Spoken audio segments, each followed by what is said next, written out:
What's up, geeks and gamers? My name is Draven, and welcome to Thorium Gaming. So we're sitting down with our first review of Total War Warhammer 2. So let's jump into a few of the options and stuff before we actually get to the gameplay. So for graphics, you can set custom and your resolution. In the advanced, you get everything that you'd be looking for. You can set your DirectX level, your detail, all your texture qualities, everything. It's an incredibly beautiful game, and you have a lot of option in here to set the game down to whatever your system can handle. I'm running on Ultra because I'm running off of a fairly decent system, and I'm not noticing any errors or any frame tearing or anything like that in the game. It's very well done, all things considered. You can set your anti-aliasing, your texture filtering, every little detail from the water, grass, terrain, buildings, the unit sizes. It's incredible, and when you're in the battles, you can really see the attention to detail that they put in. So that's good for there. Let's check out the rest of the options in this menu here. So sound, not as high as I would be expecting. Like, you have your speech effects, music, and your master volume, which you'd expect from pretty much any game out on the market. I would like to see if there was more individual customization for heroes versus units versus monsters. Some of them can be a little bit off, especially the monsters are a little bit louder than the units and everything. They tend to overwhelm a little bit when you're in the game. It's not a game breaker, it's not that bad, and it can be immersive depending on how you look at it. At the same time, I wish this menu was a little bit more robust. In your controls, you can set all your key bindings for your camera, including the rotate speed. You can set bookmarks for it, which is really nice. The miscellaneous ones, pretty much what you'd expect. Cancel your orders, all that. It's really good for remapping, and you do have your universal campaign, battle, and advanced menus.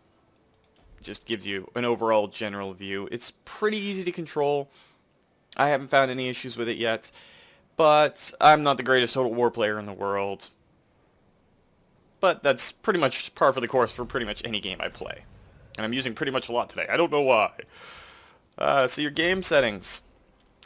You can set your advice history, all that sort of stuff. The advisor is the same guy from the first Total War Warhammer. But I will get more into that in a little bit here. You can expand the tooltips, general help. I do like the fact that you can set your alliance, war, and neutral colors. It allows you to set it up however you want, and if you do happen to be colorblind for certain colors or anything else, you can set it so you can see it how you want. And that's a big thing. My brother is colorblind, and he does an amazing job of dealing with it, but options like this are great to see in a game, because then you can customize it for your own visual preference. Some do it just because they like certain colors for certain things. Others do it because they can't see. And gaming should be accessible to everyone. So props for this. For this in particular, I love it. It's a great thing to see. So the rest of the option menus, you got your brightness and gamma. And of course your credits and support options. But brightness and gamma, pretty much what you expect. How bright the screen is and what your gamma level is. So, like all Total Wars, you can go in and set up a quick battle, or you can go into the actual campaign. I've done a few playthroughs of the campaign just to get a feel for it and everything. It's been a lot of fun. Now the campaign, it's incredibly robust. You have your typical Total War style campaign in it, conquest, all that sort of stuff.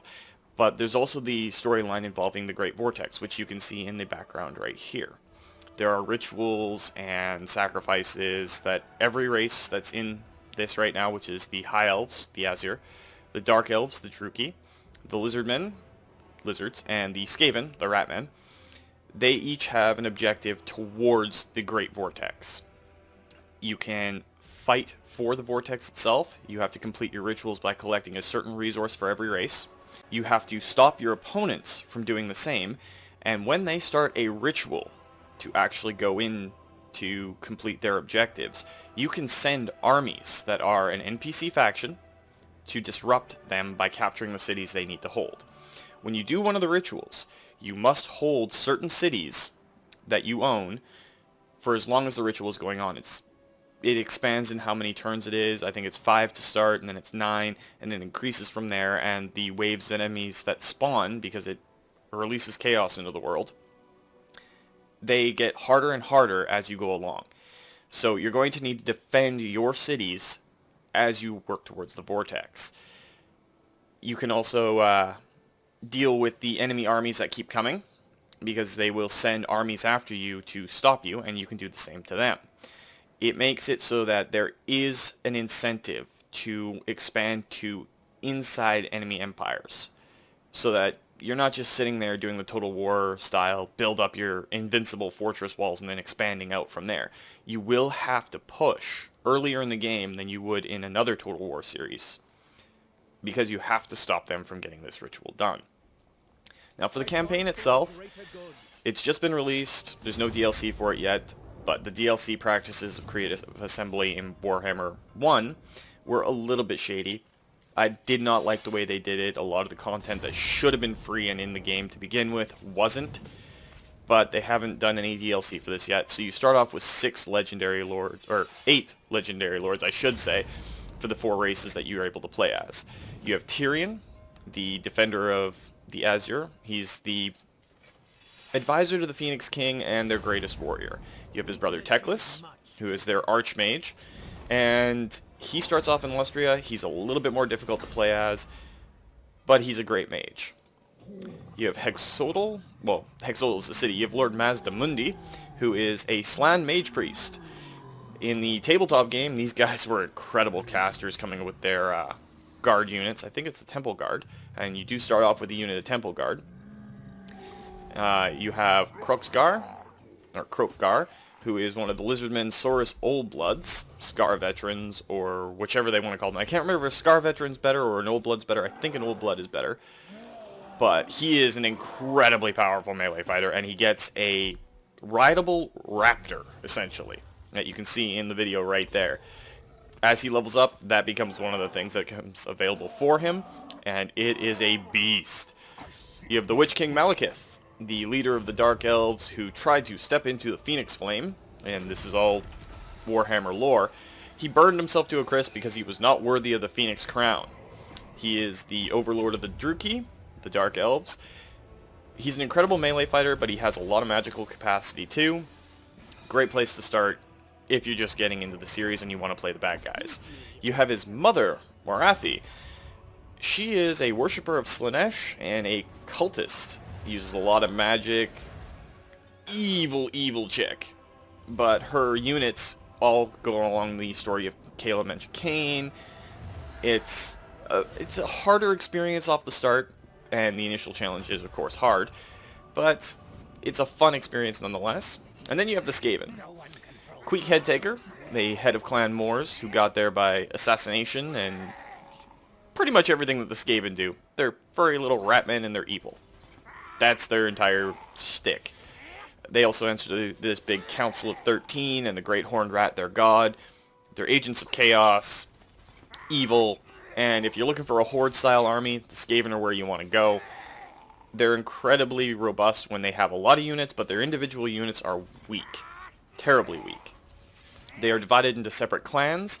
You have Clan Eshin, which is their assassins. They went over to what would be China and Japan in our world and learned ninja skills. So you have ninja rats.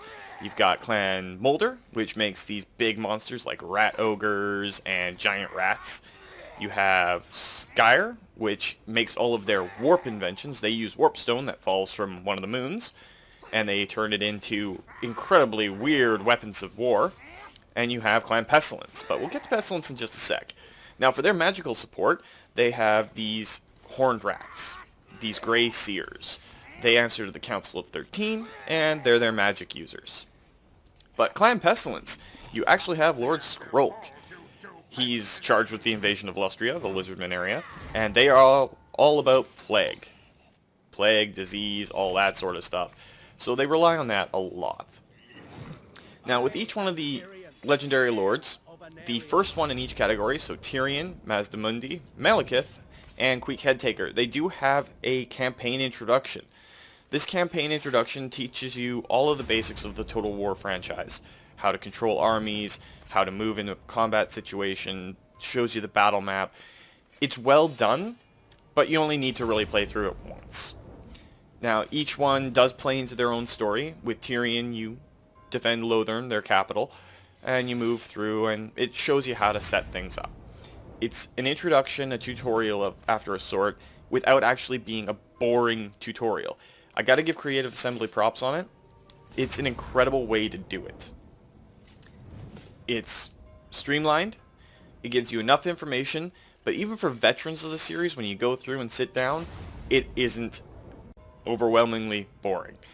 It allows you to get the feel for how this particular Total War plays out without beating you in the head with concepts you already know.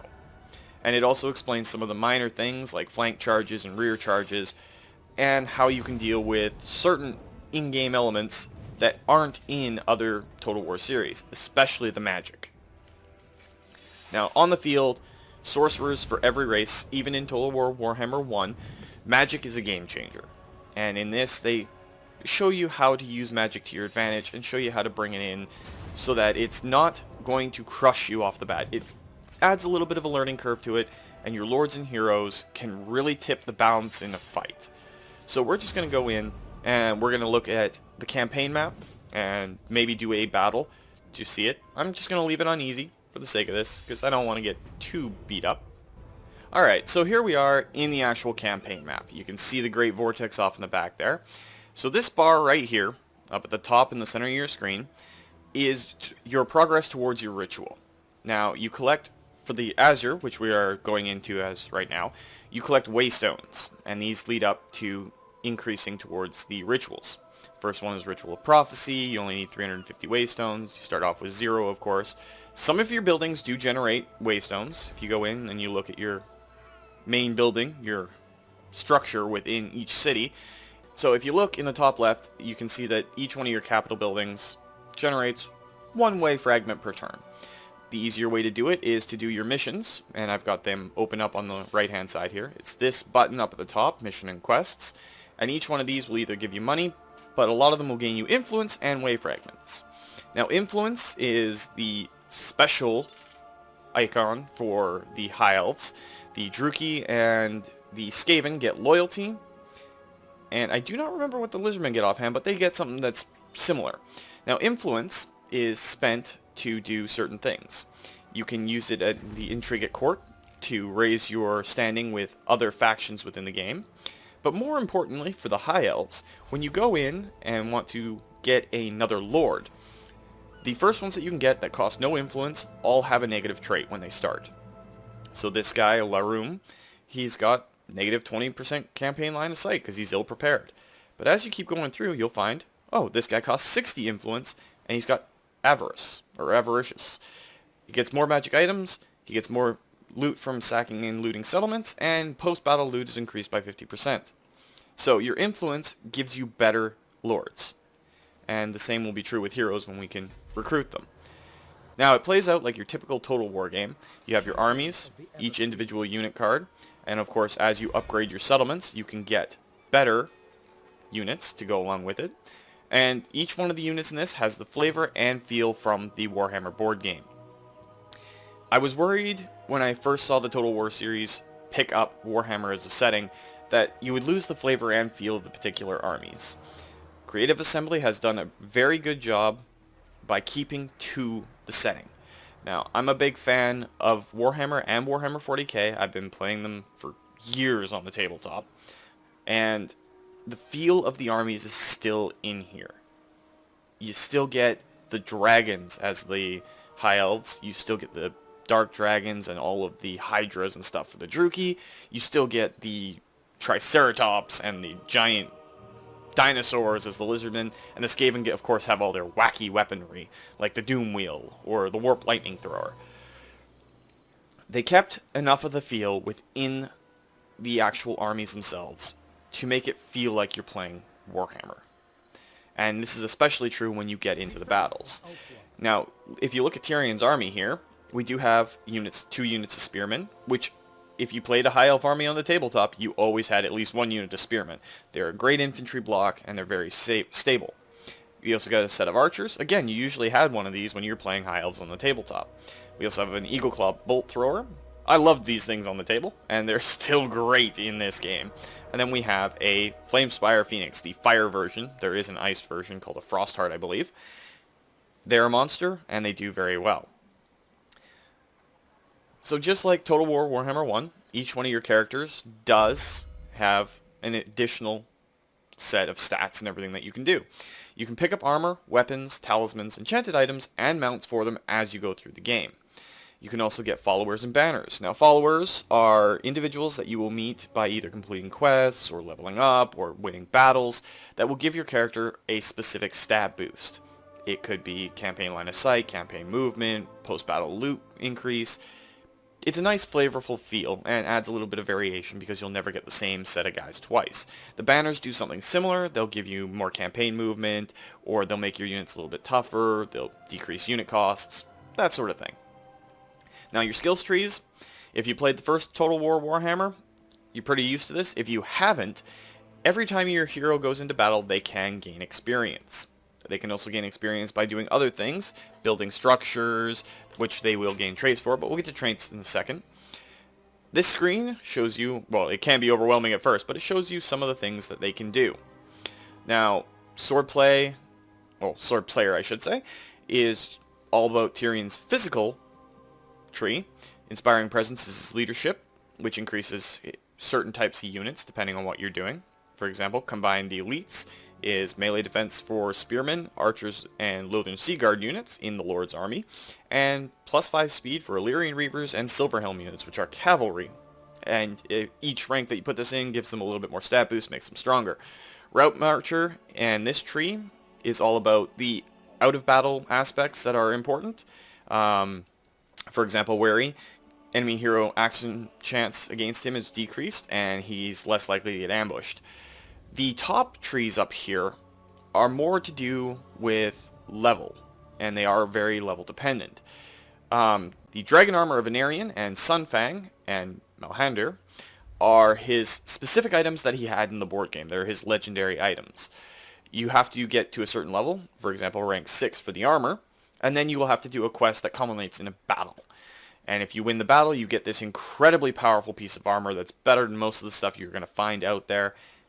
And it's really, really important to keep going through this, which is why I would suggest, if you're new to the series, every time you have a legendary lord or a lord, get them out, get them fighting, get them doing something so they can gain experience and get these quicker. A single hero or lord unit in a fight, they are a unit of one, and they can tip the tides of battle for you. It's great.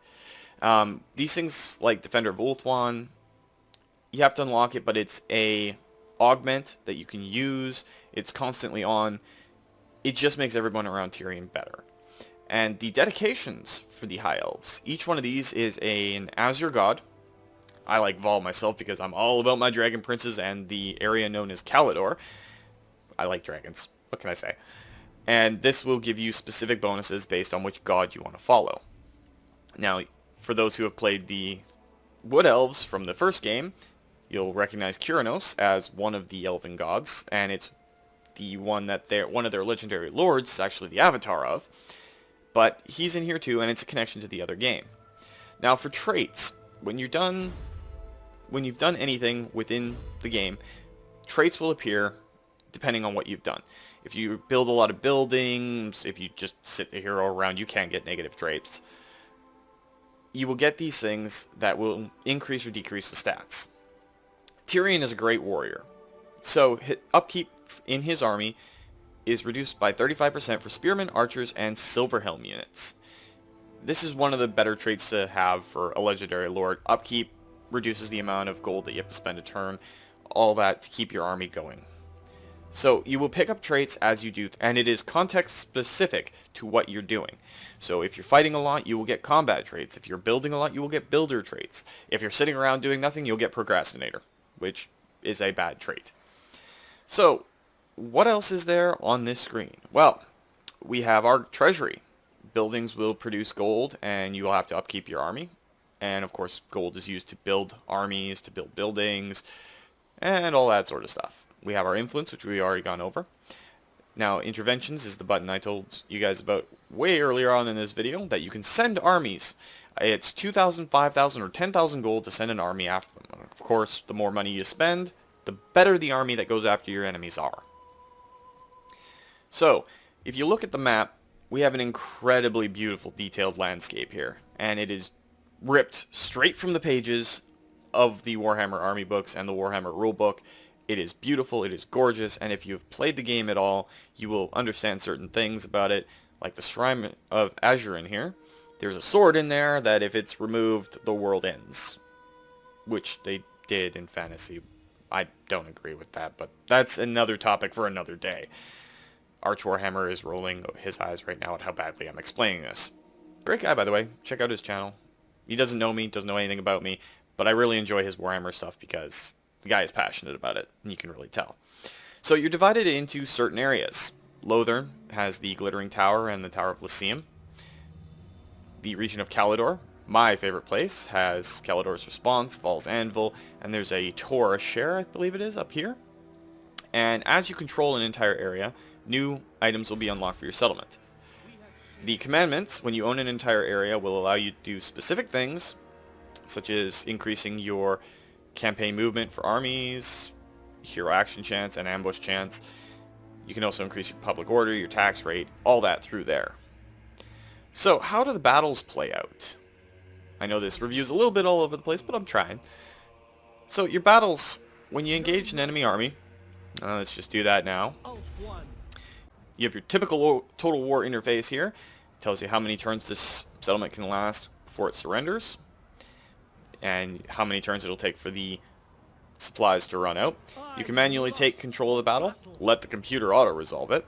You can break your siege, and you can encircle. Now, the equipment area in the center here, when the settlement has walls, will have the option for siege towers, battering rams, and other siege equipment that you can use to fight the enemy. Of course, it shows you the overview of what you're going to be fighting and your own forces. Let's take a quick look inside, and we'll go over the battle map.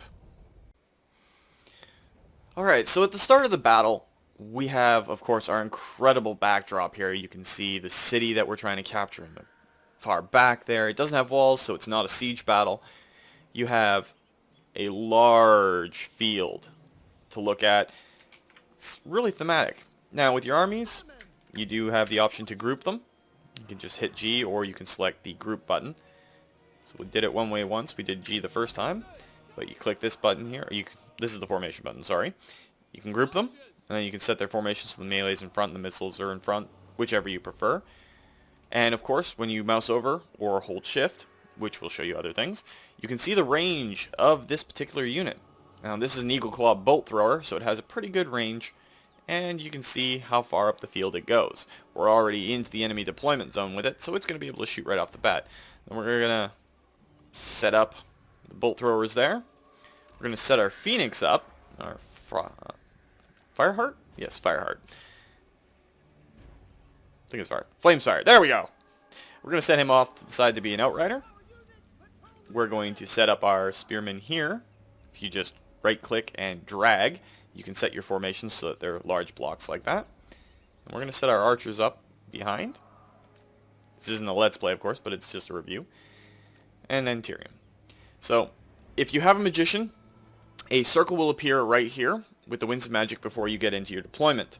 Now, the Winds of Magic, the higher the number, the more magic you will have to start the battle with. I don't have a Sorcerer or a Wizard in this army, so there's no point in having the Winds of Magic for me.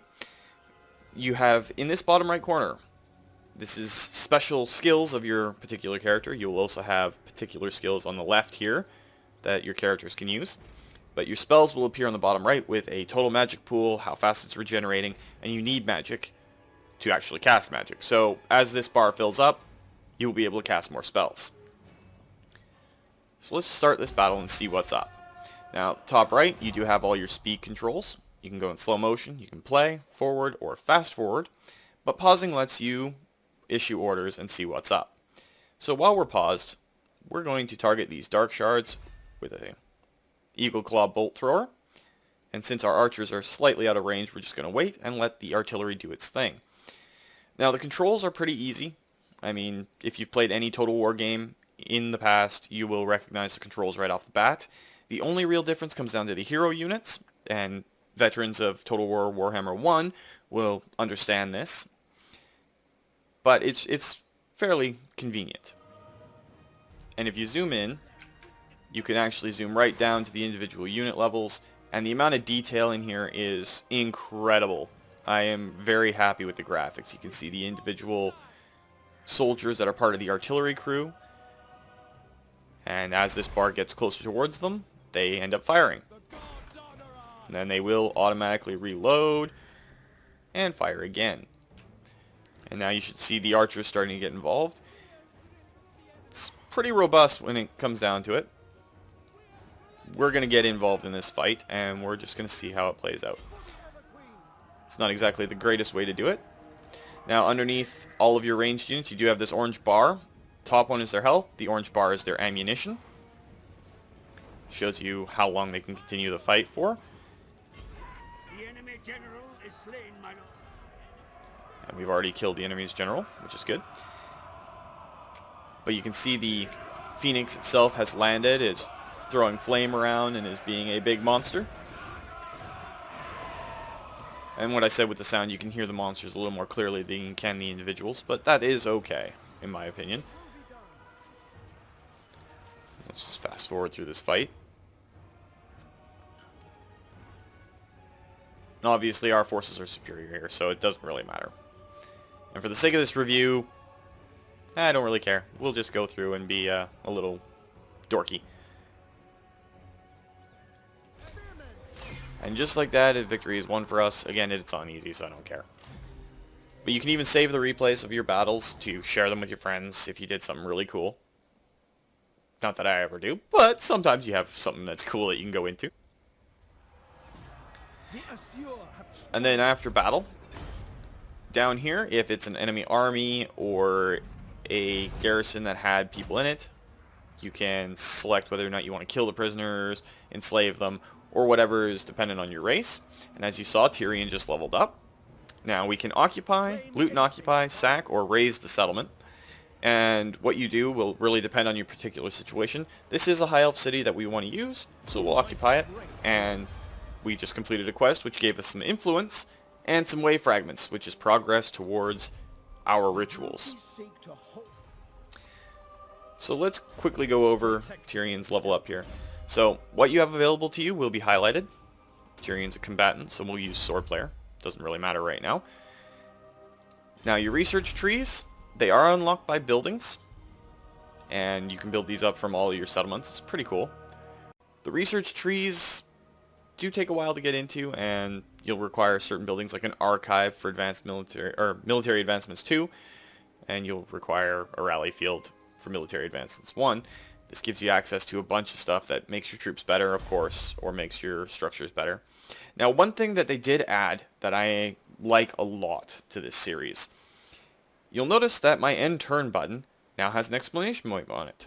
This tells me that there is something I can do that I am able to do right now that could be beneficial to me, and I won't skip it over. So in that case, it was Lothern itself, our capital, was able to be upgraded. So your typical Total War stuff is in here, but this addition is great. It prevents you, especially if you're new to the series, from just clicking through your turns and forgetting things. And it does it for your lords, your heroes, it does it for your buildings when they can upgrade. It does it for a ton of stuff. It is a great addition to the series, and I'm really happy they put it in. So aside from all of your controls for your settlements, you have your public order, your corruption details, corruption being, of course, one of the new things that was added in Total War Warhammer 1, and in this it is represented as Chaos, Skaven, or Vampiric corruption, and as those increase, if you're not one of those races, it hurts you. Even if you're the Skaven and have Skaven corruption, it hurts you, and it's one of the things you have to balance out. The more of it you have, the more public order is going to drop. You could start seeing rebellions. It's bad overall, and there are ways to get rid of it. Certain buildings, certain hero units will get rid of corruption in their local area. So that's that. So, final thoughts on it. people are going to be wanting either a scale or something, and I don't really believe in numbered scales when it comes to reviewing a game. What I would like to look at is this game worth your money? Well, I've played a fair bit of Total War Warhammer 2, and I've played a lot of the series before. I'm a fan of the series, so take that with a grain of salt. This is my opinion on it, and make up your own minds from what you've seen here, and if you're going to pick up the game, what you see in there. I would say for the amount of content that is in Total War Warhammer 2, it is worth picking up and playing. You're going to have fun with the Lords. You're going to have fun with the overall campaign map. You're going to have fun with the Vortex mechanic in this. You're going to have a very fun time with this game if you like grand strategy games that go into a RTS style battle mechanic. Now, there have been rumors, and I have not been able to confirm these yet, that eventually there's going to be an addition to Total War Warhammer 2 where it opens up the old world map. If you look on here, we have Ulthuan, bit of the Badlands sort of area, Lustria, and the Darklands for the Dark Elves, split that way. Now, the old world is right of this map, and that's where you have the Empire, the Dwarves, the Vampire Counts, Chaos, all that sort of stuff is east and north of here. If they add that in, I would definitely be stamping my recommendation on it. It would be nice to see the Azir, the Druchii, the Lizardmen, and the Ratmen all fighting in the old world as well, because there are elements of them in the old world. In fact, Bretonnia, my preferred faction within the Warhammer universe, because I like knights, a lot of their coastal settlements are built on Azir ruins, High Elf ruins. So they add that in, it would go from a, yeah, you're going to have fun, to a, pick this up if you like Warhammer, or if you're thinking about liking Warhammer. Jump into it. It is a lot of fun. Each one of the Legendary Lords plays differently, though you don't have to go completely out. I like the fact that, unlike in Total War Warhammer 1, that the Legendary Lords do start in different places. So, final verdict on it all, yes, it is worth the money you're going to pay for it. It's a $70 game, $70 Canadian, of course, because I'm a Canuck. It is worth the money you're going to pay for it. You're going to get a lot of hours of fun out of this. It's easy enough to learn. The opening videos and the opening tutorials allow you to get into it very easily, and you're going to have a lot of fun, and the story is rich. Warhammer is one of the richest stories that has ever been out there, and I love it to death. Again, grain of salt, I'm a bit of a fanboy. Take it for what you will. This is worth your money. This is worth your time. And as they add more to it, it will be. I do hope they get away from the DLC practices that they had with the first version of Total War Warhammer. But even if they go down that route, you don't have to buy it all. Speak with your wallet and buy only what you want. A lot of that stuff should have been DLC or should have been added into the game to begin with. But if you want to buy it, you can. Definitely worth your time. And I say you sit back and enjoy it. It's worth it. It's fun. Have fun, guys. So, if you like this review, and please, if there's anything else you want me to go over, I'm open to criticism. I don't want to just be talking at you. If you think I can do it better, tell me how I can do it better. I'll try and do it. If you like the video, though, hit that like button. If you'd like to join up with the 232, maybe see your name pop up in our Let's Play of this game when we get to it, hit that subscribe button and make sure to turn on your notifications so you don't miss when new videos come out. And remember, guys, life is a game, play it to win. So until next time, take care.